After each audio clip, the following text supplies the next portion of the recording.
আর দেবপুত্র। কুন্তলিকা। পরীর দেশে হানা দিয়ে রাক্ষসের এক ভাই লালপরি চুরি করে আনলো ডেরাতেই।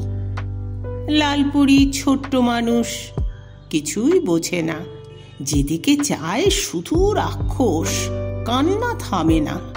রাক্ষসী এক সেজে গুজে সামনে এলো যেই, লালপরি ভাবলো তাকে তাদেরই জাত ভাই। কোলে উঠে আর কাঁদে না, চুপটি করে থাকে। রাক্ষসী তাকে আদর করে লালি বলে ডাকে। লালি ভাবে এই মাসিকে কি বলে সে ডাকবে। রাক্ষসী তা বুঝে বলে রা মাসিমা বলবে।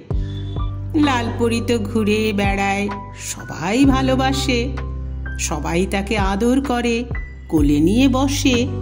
এমনি করে লালপরিটা থাকে তাদের ঘরে। রাক্ষসরা কুৎসিত বলে তাকে ঠাকুর মনে করে।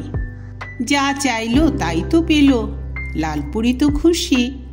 ভুলে গেল মায়ের কথা, মুখে থাকে হাসি। দিন যায়, মাস যায়, বছর বছর গেল। লালপরিটা একটু একটু বেশ বড় হলো। এখন সে ইচ্ছে মতো একাই ঘুরে বেড়ায়। যখন তার যা মনে হয় সেই ফলটাই খায়। একদিন সে গাছে উঠে ফল পাড়তে গেল। সাপের ছোবল খেয়ে সে মাটিতে শুয়ে রইল। রাক্ষসেরা খুঁজে খুঁজে কাছে এসে দাঁড়ালো। পরীর সাড়া নেই দেখে কাঁদতে শুরু করলো।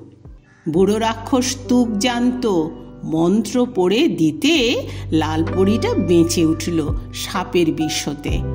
সাপটা কিন্তু সাপ ছিল না, দেবপুত্র ছিল। অভিশাপে সাপ হয়েছে, আবার স্বরূপ পেল। এখন সেও ঘুরে বেড়ায় বনে বনে একা। লালির সাথে হঠাৎ করে একদিন হলো দেখা।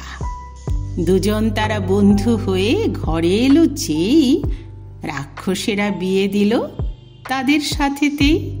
রাক্ষস দেশে দেবপুত্র রাজা হয়ে থাকলো। লালপরি রানী হলো, রাজ্য জমে উঠল। রাক্ষসেরা ভালো হলো, হিংসা মনে নেই।